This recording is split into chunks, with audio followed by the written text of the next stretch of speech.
He's written Barack Obama, Postmodern Coup, the unauthorized biography of both George Herbert Walker Bush and Barack Obama. How are you today, Webster?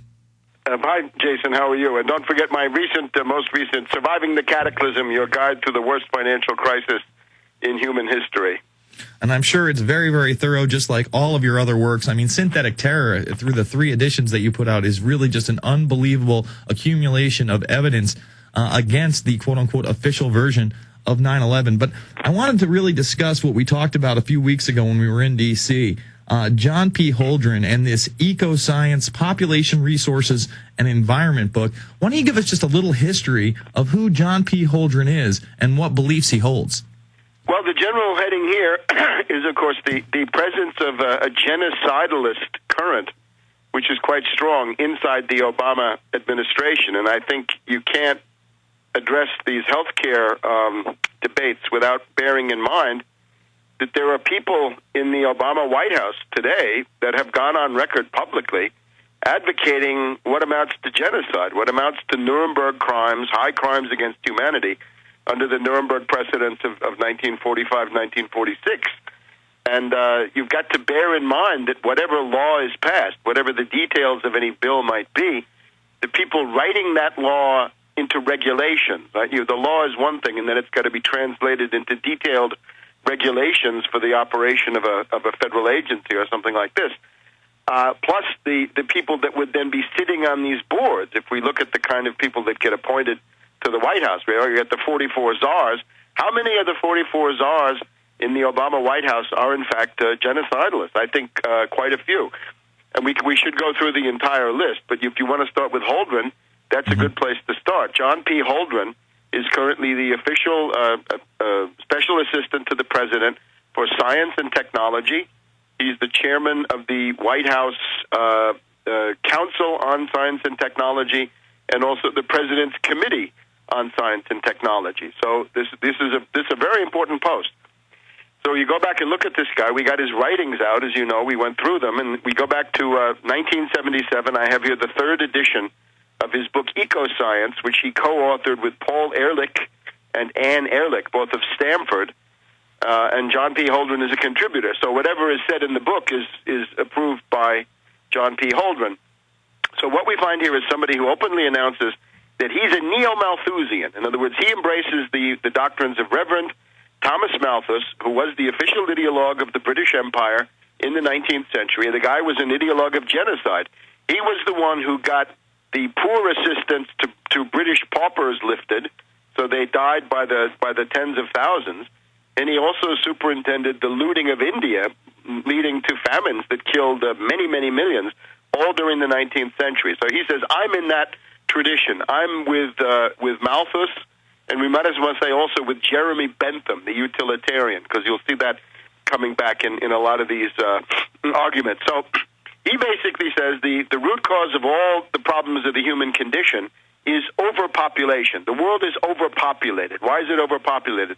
According to Holdren, 1 billion is really the carrying capacity. 1 billion is the optimum population of the world. And when he wrote this, the world population was already 4 billion, meaning that 3 billion were superfluous, right? This is what Scrooge called the surplus population, right? Mm-hmm. People that have to be gotten rid of somehow. And then you begin to wonder, well, how are you going to do that?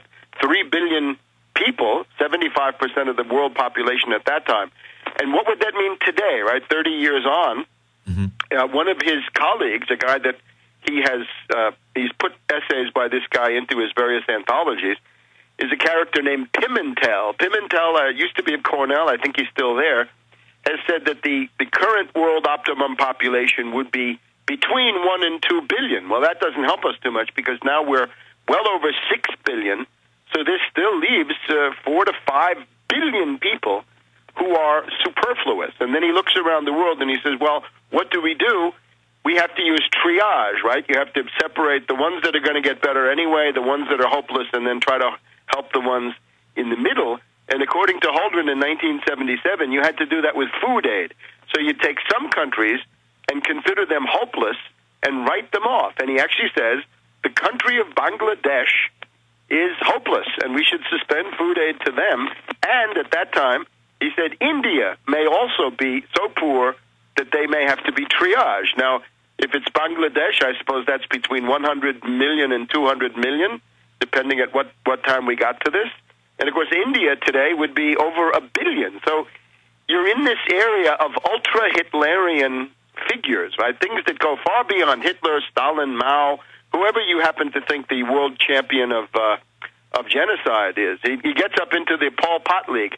Pol Pot is not as big a genocidalist on the absolute scale, but in this proportional scale, he's the all-time champion, I think, in terms of what percentage of his own population he wiped out in Cambodia in the 1970s. So we get all this. Now, Holdren then wants to have a planetary regime that is a supranational institution, a supranational government that would crush the nation-states and impose the maximum population of the world, and then indeed for each individual country, you get the impression, and they would dictate this. So it's a liberal totalitarian nightmare. I would call it liberal totalitarianism, and it gets down then to having a population law inside countries, according to Holdren, where that's the maximum population, and it would then impose that on every individual family. And one of his most striking demands is that he says, if you already have 2 children and the wife is pregnant again,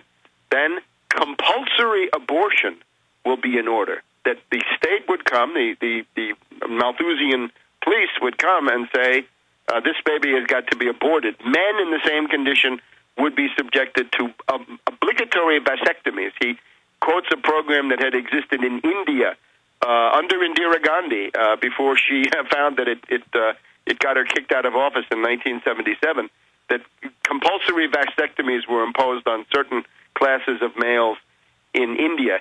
He then wants to say you've also got to have chemical agents to sterilize people that would be put into water and also into foods.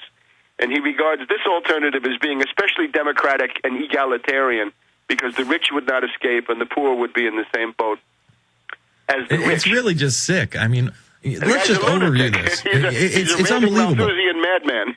Yeah, I mean, if you look at this, let's just overview it for people.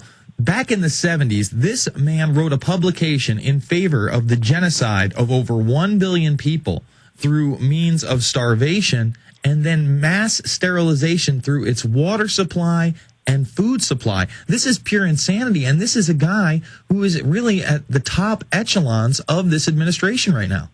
He's in the White House. He's specifically, the science advisor has offices in the new executive office building, if you know where that is. It's about a block away. It's on the same block with Blair House. It's across the street, and it's sort of on the other side of the block, but it's very close. So it's not the old executive office building, but the new one. Now, he's also got other proposals, right? He says you've got to have questions of, for example, marriage licenses. Marriage licenses should be extremely expensive in Holdren's world. So that means that would be a regressive tax. And in my book, or any New Deal approach to these things, a regressive tax is the worst kind of thing. It's what Thatcher wanted to do with the poll tax in England. In other words, if everybody has to pay $500, some people won't eat, and some people will have to give up, a round of golf or something. So there's no comparison. He also wants to have baby permits, that women would be given permits saying you have the right to have so and so many kids, maybe 2.2, and you can sell the rest in a market. They're marketable permits, meaning that Goldman Sachs could also come in and create a speculative market in those permits as well. A lot of taxation would be used. You'd lose your child tax credit. You'd lose your exemption for children if you had too many. If you went over 2, you would find that public education would no longer be free, but you'd have to pay for the public school.